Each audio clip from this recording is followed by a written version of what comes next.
Welcome. I'm Sebastian Mahfood, and you're listening to WCAT Radio, the on-air wing of En Route Books and Media, bringing you the dulcet sounds of Catholic wisdom with Bob Olson, who will now introduce today's show and speaker. Welcome to the Open Door. Yes, welcome. We have a very interesting program coming up today, that's for sure. On the Open Door, and this is a door that you cannot close, open to the love of God, open to joining the stream of love for others. And with us today, most of our regular panel, including Dr. Rhonda Sherman, Professor of Philosophy, and also author of many Catholic books. Welcome, Rhonda. Hello. And then we have Al Hughes, Commander Al Hughes from Corpus Christi, Texas, Colonel in the Air Force, a married father who converted to the church from being an agnostic.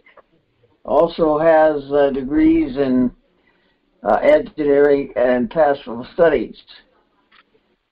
And let's see, who else do we have? Yes, and then we have our hero, our fearless leader, Dr. James Hannock from Los Angeles, philosophy professor, father of 5 children, pro-life activities, editor at New Oxford Review.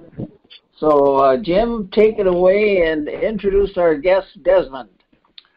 Our guest, and thank you, Bob, is Desmond Silvera, who is from the SoCal area, as am I, to wit, Southern California.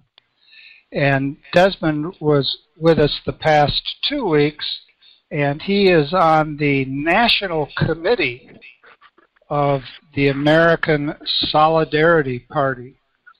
And we have been looking for the past several weeks at the planks of the platform of the American Solidarity Party.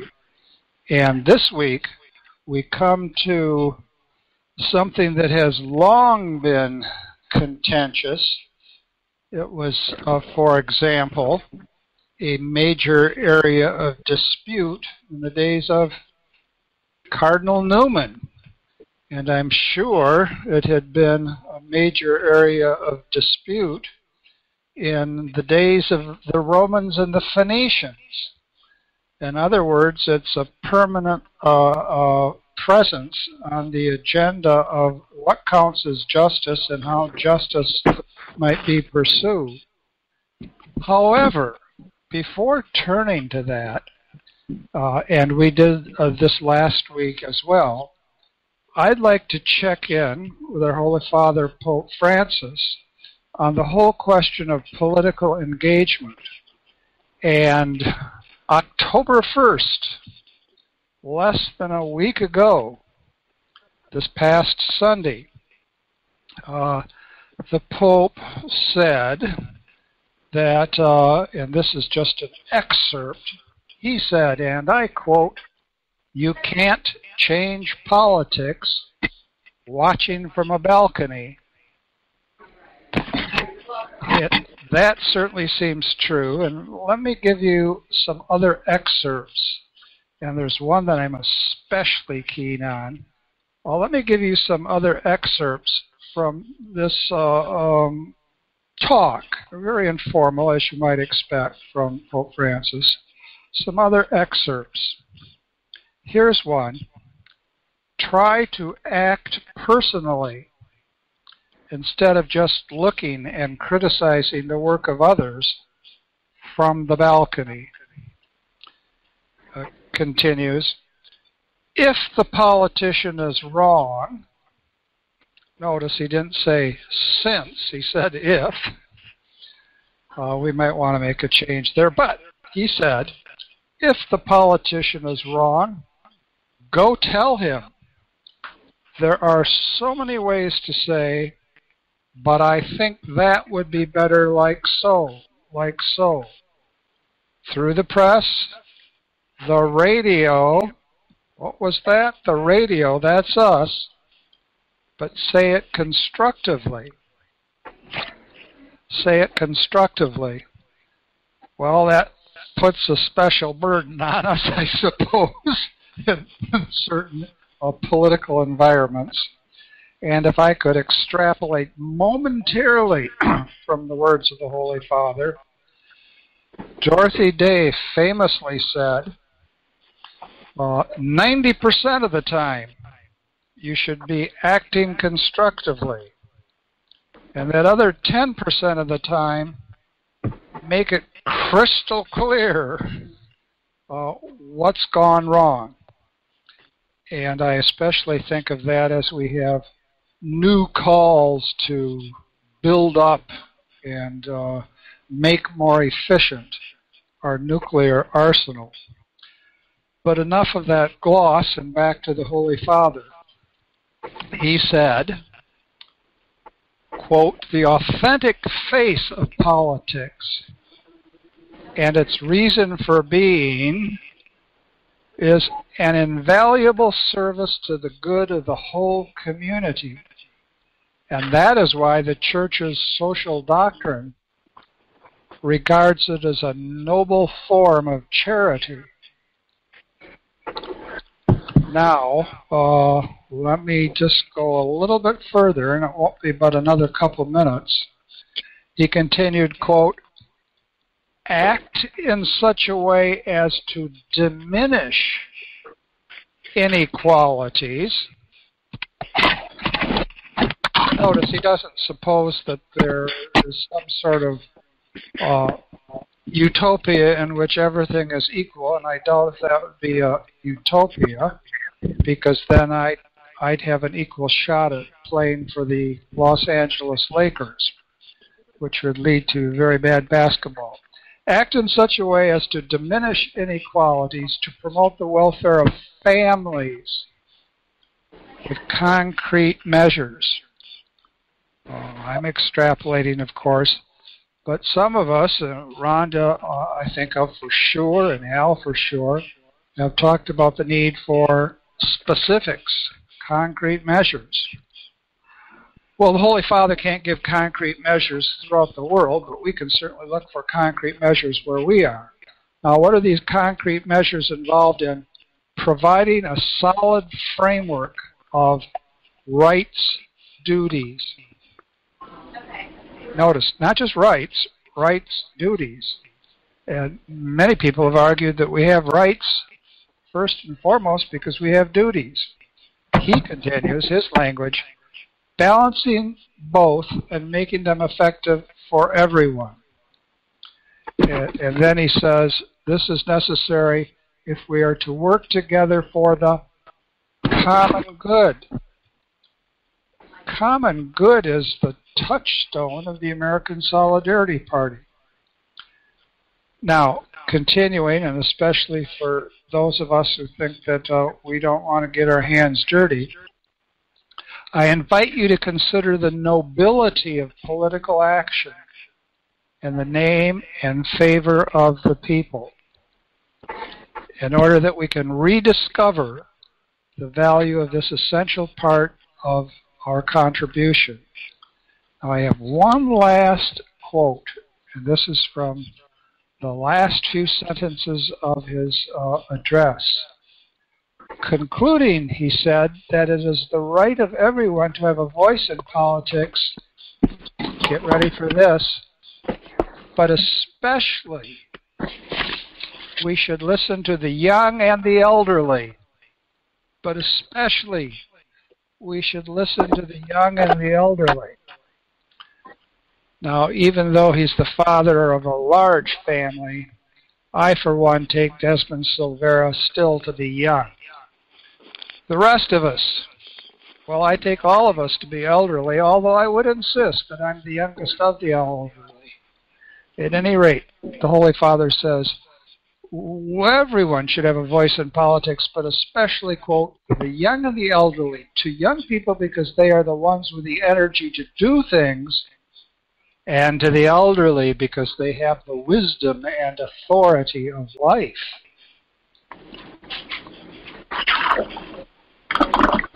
That's it for the citations. And this was less than a week ago, people. What do you think about that? Well, this is Al. What he's doing is paraphrasing something Saint Benedict taught his abbots, and that was, before you make any serious decision, always talk to the least member of the community. That could be translated to the youngest and the oldest, neither of whom are active in the community with any authority. And in fact, while I was a base commander, I used that same principle to go out and talk to the least Antiguan who was working in the yard, because generally the least person in the crowd is the one that knows what's really going on. He has no axe to grind, and I think that's what the Pope is alluding to. And isn't there a scriptural basis as well? One of the prophets says, your young men shall dream dreams and your old men shall have visions, or maybe it's the reverse. Well, I'm sure St. Benedict didn't invent the idea, but it goes way back. So, Desmond, do you admit to being young? No.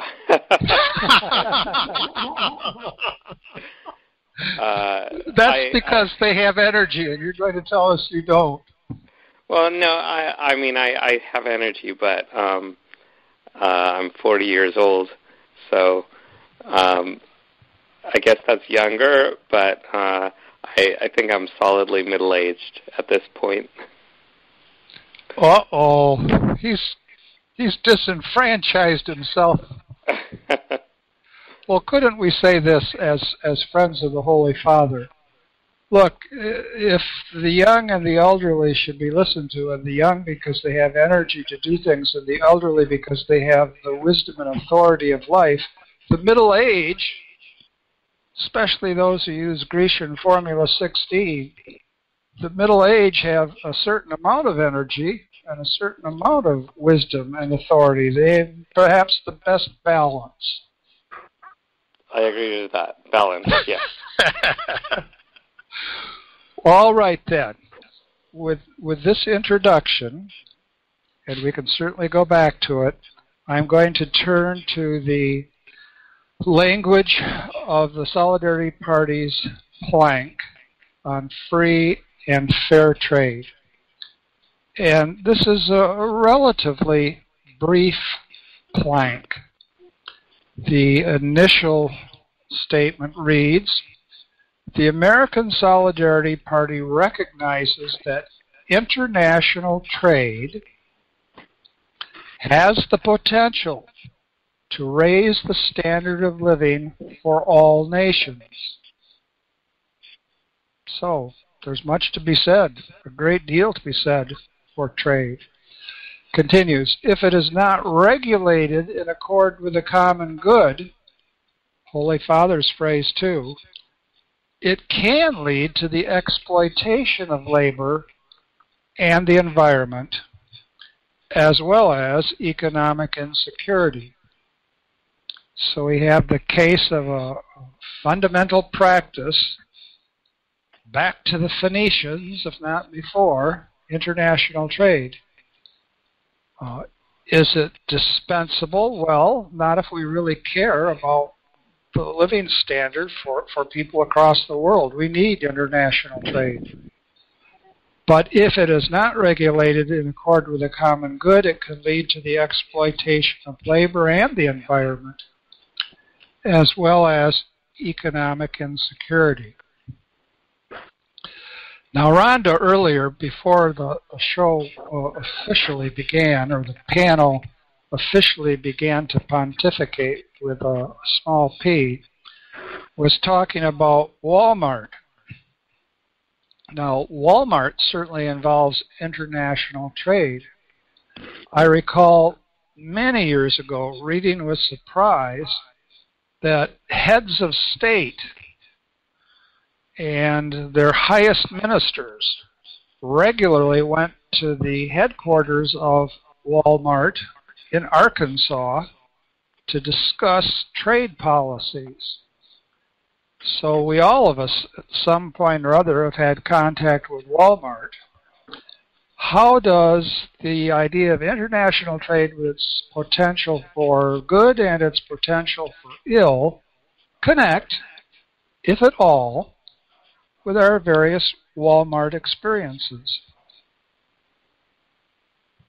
Well, the particular thing that interested me, which I brought up earlier in some other program once on Open Door, was this incident. It happened that I knew a Korean woman, South Korean woman, who was in charge of buying these cheap stuff for Walmart from Vietnam and other places, wherever there was a factory where you could have cheap labor.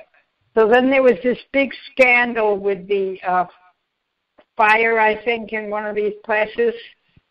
And I was talking to her about this, since she's a strong, strong Catholic.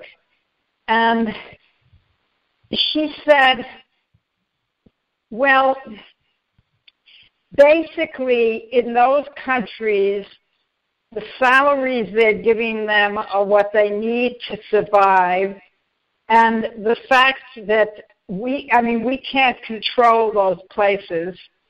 And it's just capitalism. It's just basically, unless you're going to get rid of capitalism, you're not going to get rid of a profit motive where cheap labor is for the advantage of the person who's profiting, which was sort of a shock to me, the way she put it. So I wondered if others of you think that's true, that if you have capitalism, you can't just insist, if you insisted they have nice wages, all these people, then they couldn't compete, and then we couldn't get these cheap things at Walmart. Well, the issue is cheap to whom? In Antigua in the Caribbean, just before I left down there was the same kind of a situation. They were beginning to go independent of the British Crown, and they were looking around for ways to employ the Antiguans on the island. And one of the first things they discovered was they could make cheap clothing that's now being sold in most stores in the U.S. And of course, immediately a sweatshop popped up, and the ladies of the island and younger people were working, long hours, turning out cheap stuff and getting very little income. But it was more income than nothing, which is what they had before the sweatshop. And I think it all depends on your perspective. We here who expect some very nice salaries and get them mostly. To us, their pay looks insignificant, but compared to what they had before and compared to the cost of the goods that they buy in their own country, they may be doing all right. I know the Antiguans that I talked to were delighted to have the job, even if they worked hard for what we thought was a paltry sum. So it's easy and comforting to throw around vast generalities about how people ought to have a living wage, but living wage is different in different places. Any thoughts from our guest, Desmond? I'm certainly not an expert in this area, so forgive me for that. But I largely agree with is it Commander L? What was said, that it is the living wages are relative to the specific location, and I think the most important thing is making sure that standards of living and environmental practices are set so that so that we're not racing to the bottom. It's acceptable that different places have different living wages. That's a normal part of capitalism.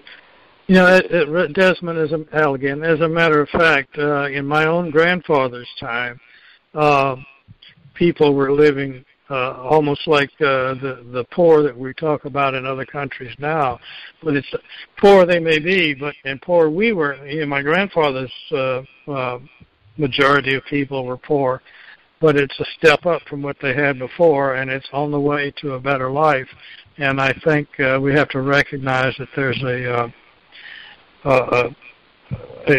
growth of opportunity that's in play there, and that we're ahead of some other country doesn't mean that they shouldn't have their own development process going. So the people that I saw 30 years ago who were working on sewing machines for what we thought was almost nothing, today may be working much better jobs, but they got to start somewhere. As I recall, I started in the Air Force with, I think my first monthly paycheck was $300. We all start somewhere. Mm-hmm. I agree. I agree that they do have to start somewhere. Well, I think that both of you are being too ironic. How so? So I'm going to be a Batinsky by way of calling attention to two of the bullet points on the list of 8 bullet points here that specify the free and fair trade initial statement. We have number 2, this. International trade agreements structured to guarantee the freedom of all participants and established strict labor and environmental standards in order to prevent, now here's Desmond's expression, prevent a race to the bottom, whereby nations compete for industry by loosening protections. Let me read that one more time. International trade agreements. So the Solidarity Party supports international trade agreements structured to guarantee the freedom of all participants. So that would include the people on the floor at the factory, and establish strict labor and environmental standards in order to prevent a race to the bottom, whereby nations compete for industry by loosening protections. So how do we impose our standards on other countries then? By not dealing with them if they don't do it the way we want them to do it? Well, now, not to dodge that pertinent question, but to stir the pot a bit more, let me take that bullet point in conjunction with the second last bullet point. We therefore support, second last bullet point, trade agreements that favor local producers over international corporations.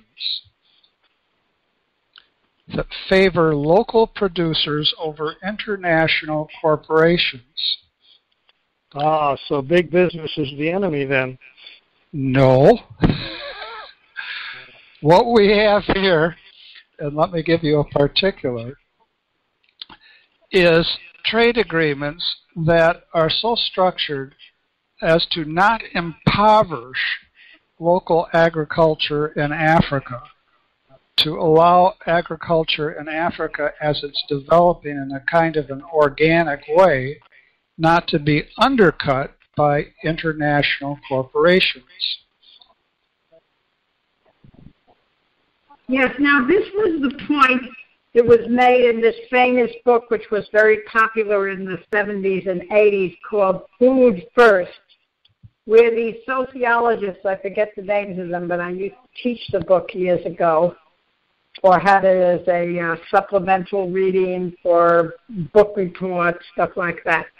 The idea was that whereas the people in Africa knew how to store what they needed in case of a famine, because their farmlands were being used to produce luxury products for the U.S., such as asparagus and strawberries, then they would die of famine.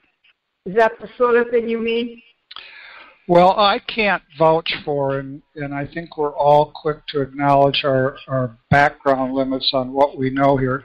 I can't vouch for specific examples, say, from the 70s or the 80s, but it's one thing for a multinational corporation to determine just how it is that people, say, in Africa are going to,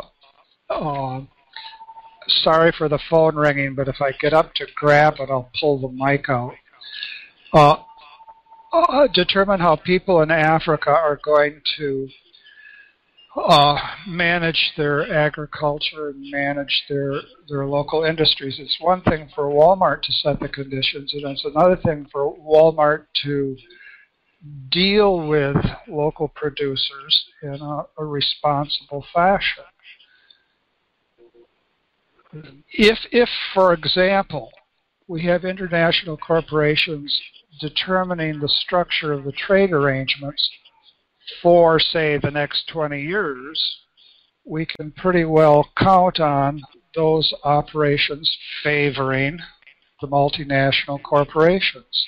And we'll have forever that dependency relationship. What we're saying is that, yeah, capitalism is necessary in this respect. Capital is necessary in order to develop the infrastructure necessary for a country to be productive. And capitalism is necessary to provide a range of markets for the country to be productive. But insofar as international corporations determine the policies of our countries and determine the possibilities for local producers, we're establishing a relationship of structural inequality. So there has to be some give and take. Are not Rwanda's Africans responsible for their own decisions?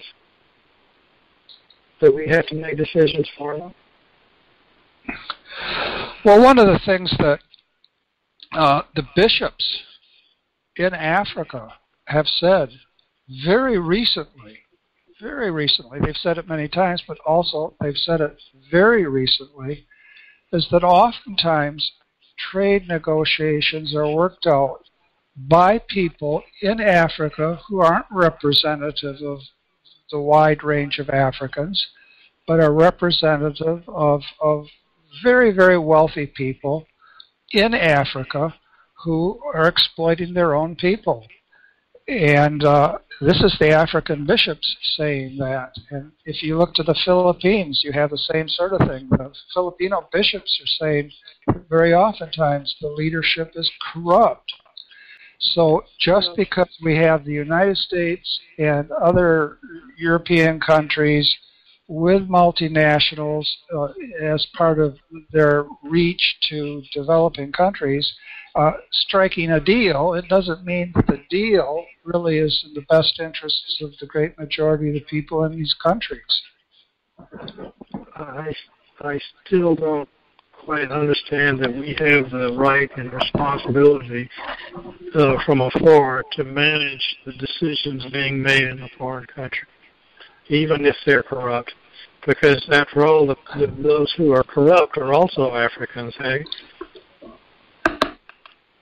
I agree that we don't have the right and responsibility to manage, but I do think that it would be appropriate to incent them to behave better, in our trade policy when they set reasonable standards, environmental and labor standards, give them favorable trade policy, and if they're being very abusive or corrupt, then give them less favorable trade policy. How about if we switch from Africa to China? When we go into Walmart, or when we go into any number of retailers, what do we find? Vast majority of products come from China. Are we going to say, well, gee, this is great because China is a splendid democratic country that certainly wouldn't allow for any trade arrangements that in any way undercut the people of China. And in China, of course, human rights are widely recognized, so we don't mind contributing to that economy. And who are we to say anything about Chinese leadership? Would we say that? Probably we do. Oh, I know we do. I know we do. But in fact, in China, the church is being more and more restricted over the past several years. Not less restricted, but more restricted. And in China, over the past several years, there's an endangered species called Chinese human rights lawyers. And they themselves are being more and more imprisoned. And actually, there are show trials now in place and forced confessions on the part of Chinese human rights lawyers. And the idea is China, although it doesn't have the kind of economy Stalin would encourage, there is a kind of state-structured capitalism, and the state itself is hostile to human rights in many, many regards. And I think we should be rightly critical. We are rightly critical of the kind of trade arrangements that we have with China.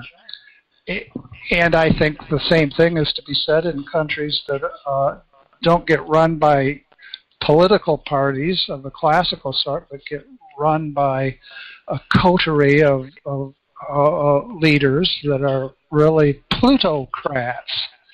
And I think the free and fair trade policy can say, yes, if this sort of trade is operated in a rightful fashion, we can bring up everybody's income and we can actually help develop family-sustaining wages. But unless we oversee this whole thing from a show-me perspective, unless we make demands on these trade partners, we can pretty well count on exploitation. Yeah, so what if in fact the American Solidarity Party won and in the future, and therefore Walmart, Kmart, all these places shut down, and you can't buy a dress or a summer light dress for $10, you have to pay $50 as a result, and so on and so forth. Do you think people would accept that? So, I mean, the question is, unless we all have a simplified way of life, you know, I mean, can we detach these issues from a whole way of life that most people have, which supports these exploitative situations?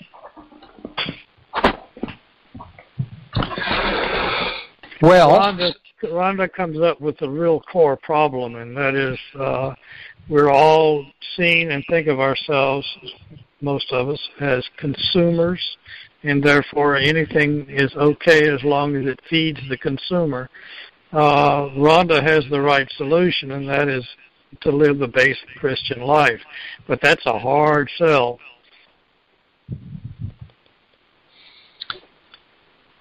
Yes, but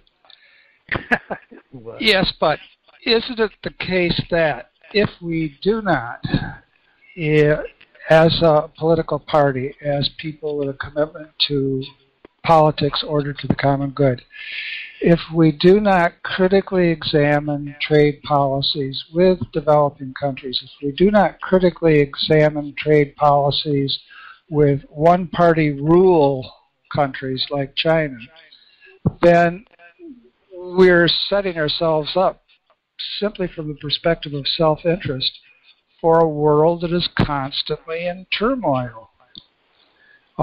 If we're going to give way to a structure in which some countries are regularly exploited, and they're exploited in ways that make our lives easier, aren't we going to deal with constant unrest? Can't we begin to move towards free and fair trade in which local groups that really are representative of producers and farmers and workers, which local groups are taken seriously? Or are we going to have dependent populations, dependent on our imposed and uncritically reviewed trade arrangements? Well, that's a very good point. Each time we have these colloquies, I learn something more that's useful in my thinking about all of this. In the United States, what developed was a serious trade union structure. And had it not been for independent, serious labor unions, I think there wouldn't have been the kind of development that we have had, in which more and more people, at least for a period of time, and that's now being threatened, were able to have family wages. Now, if in countries like the countries of Africa, there's no independent there's no independent labor structures, and if in places like China, there's no such thing as an independent labor force, what we're going to have is an elimination of what are sometimes called the key elements of a civil society. Everything that stands between the state and the individual. And one of the key aspects of what stands between the state and the individual is independent, self-directed labor unions. And that's been crucial to the development of a middle class in Europe, crucial to the development of a middle class in the United States, and non-existent in China, and non-existent, for the most part, there's some exceptions in South Africa, non-existent in Africa. So it's the isolated worker versus whoever happens to be leading the country, and is somebody who usually in Africa has led the country for way too long, or in China, the party. Well, what about Japan in that mix? Well, I think Japan has come to a kind of a prosperity and has come to a kind of independence that has in significant part been based on organized labor. I think it's played a real role. They have unions? I didn't know that. They have unions in Japan? Oh, yes. Oh, okay. Now, it's not as if you have a union and all will be well. What happens is you have a union and you've got to watch the union for corruption as well. I mean, there's no human institution that's not prey to corruption and avarice as well. But one of the things that Catholic social teaching is deeply committed to is there's a whole range of institutions between the state and the isolated individual. And we are citizens every bit as much as we are consumers. If we consume for the sake of consumption and we don't play any other role, then we're part of a process that really is structurally exploiting. Well, I think that's part of what Rhonda's comment was earlier. But she also asked a question that I haven't heard an answer to, and that is, so what is the Solidarity Party's approach to solving these problems of international trade? Desmond, could you say a little bit about the role of subsidiarity in such matters, and the role of localism in such matters, and the role of decentralism in such matters? Sure.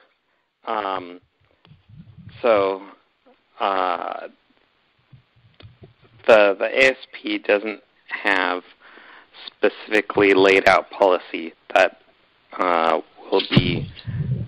that should be determined once people are in office, but the general principles are that with the principle of subsidiarity, it's that governing should be done at the most local level where it's effective.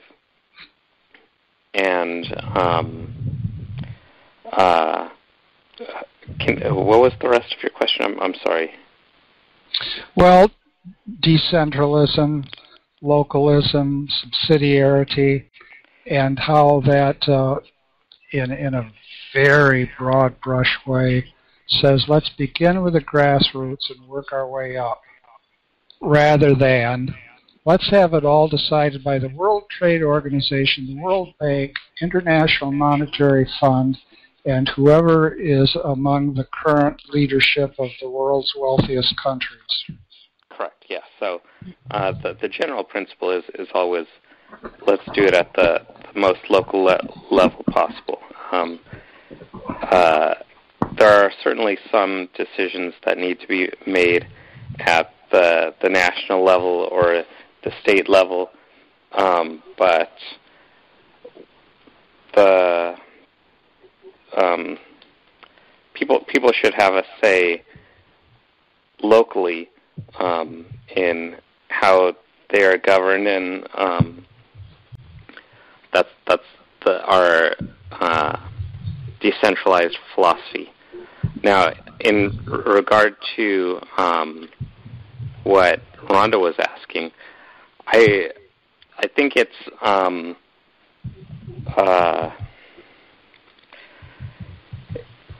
not quite accurate to say that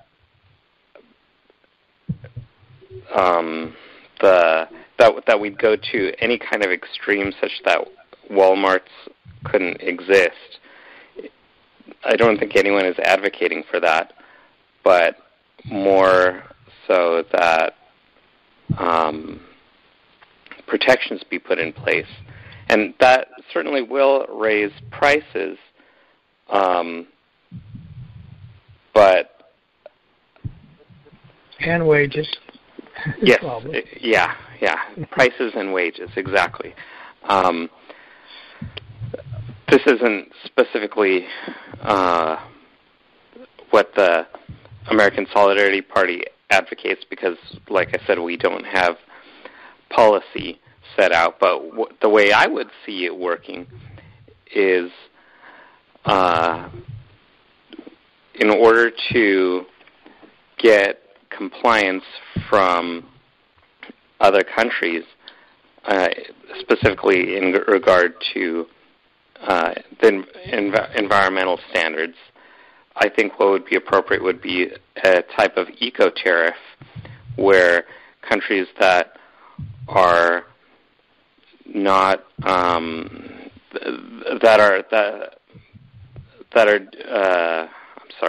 that are engaging in really bad environmental practices will have higher tariffs placed on them.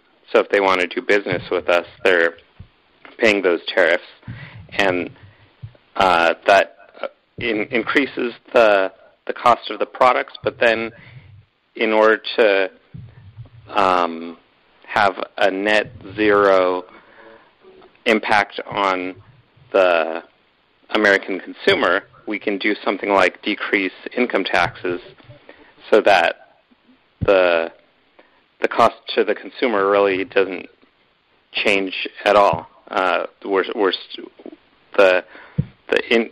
The income from those tariffs would offset the income taxes.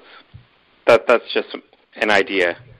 Like I said, we don't have specific policy, but there are arrangements like that can be made. And so that kind of imposes a pay-as-you-go process on the imports. And I think that's a good thing. But, of course, the problem with all of that is that any level of government tends to take away the rights and responsibilities of the group that's below them. For instance, the Civil War was mostly about, though slavery got involved, it was mostly about the feds taking away the rights and duties of the states. And that process is hard to stop anywhere. Yeah. The state will usurp the rights of the county politicians, who will try to usurp the rights and duties of the city politicians, for instance. Yes. It's a natural process, and the war goes on. Agreed. Al just opened up a can of worms there about that's my job. How significant slavery was. One response to that might be yes and no. Yes, the industrial North had control for the most part of the government and was imposing its strictures on the agricultural South. So there was a kind of violation of subsidiarity there. There is a humongous violation of subsidiarity insofar as the agricultural South relied on slave labor in order to make the kind of economy that it did. And if somebody says, oh, blast, then we, as I think believers, have to say, no, we don't believe that any of these proposals, including subsidiarity, somehow eliminates the wages of original sin. Of course not. There's no way to politically restructure things so that there is not going to be any kind of injustice. I think of, maybe because it's simple and easy to remember, what Peter Morin always said about the goals of the Catholic worker in the economic area. He said what we're looking for is a structure in which it's not so hard to be good. I said, no, it's not so hard. It can still be pretty doggone demanding to be decent and just and fair. But insofar as everything, insofar as you can get to the top, is run from the top down, that makes it harder and harder and harder. There has to be a distribution of duties and rights, and there can't be a distribution of duties and rights if corporations really set the stage and framework for everything, or if parties like the Communist Party of China does so. It's interesting that again and again you see references to leadership of the Chinese Party recognize that their validity, that their power to rule, depends on economic development. Nobody is saying depends on Marxist principles, depends on patriotism, depends on a commitment to the common good. If the party doesn't produce economically, it's lost its validity. So John Paul II oftentimes talked about the problems of Homo economicus, seeing man as first and foremost in economic categories. And I think we have to accept as Christians that we cannot see the human person first and foremost in economic categories. We have to see the human person first and foremost in terms of full human development, and I think that really takes us to perish the thought, the metaphysical foundation of subsidiarity.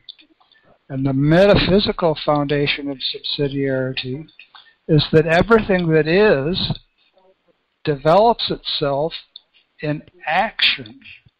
And I even know the Latin for that. Omne ens perficitur in actu. Everything that is develops itself in action.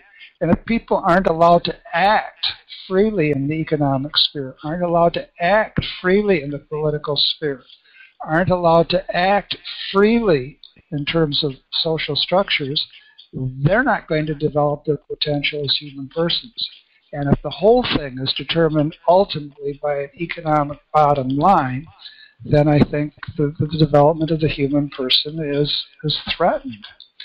And so when I see that everything I buy is made in China, I think there ought to be a party, and it's not the Democratic Party, and it's not the Republican Party. There ought to be a party that says to Chinese leadership that your violation of human rights on a systematic basis calls into doubt your legitimacy. And if there's not a party that says, look, and I don't think there is a party that says, look, African people ought not to be pawns of our economic advance, and that we ought to look systematically at the kind of arrangements we have with African countries, then I think we've really neglected a basic obligation that we have. Are you running for president? No, I'm not. My main interest, Al, as you know, is hot air balloons. Well, I really hate to admit this, but I think I agree with what you just said. Well, you'll have to translate it into that redneck dialect. Yeah, I could do that. It might take an hour, but I could do that. I know. Translate from Latin to dog patch, right? Right. I think I've shared this before, so shut me up immediately. You know how we've got, well, not without getting launched, but you know how people now say to each other, instead of good morning or hello or hi, they say, hey. You've noticed that? Yeah. Now, believe it or not, our English word hey does not come from H-A-Y, whatever the rednecks say. It comes from the Latin heus. And there are actually letters, lots of letters, written by Cicero that begin with heus, amici, quid agis. Translation, hey, friend, what are you doing?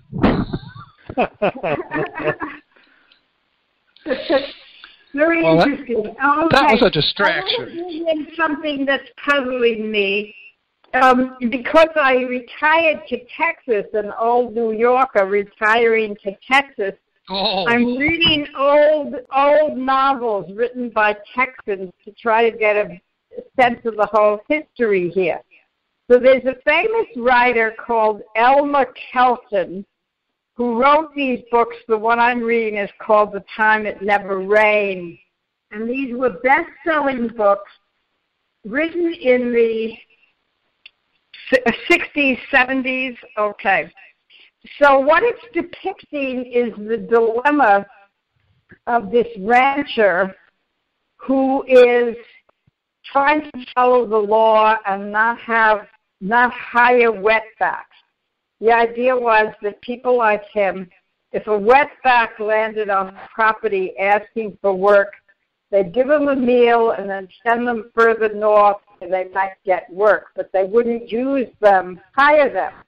in order to, because it was against the law to hire anyone who came illegally across the border. Okay.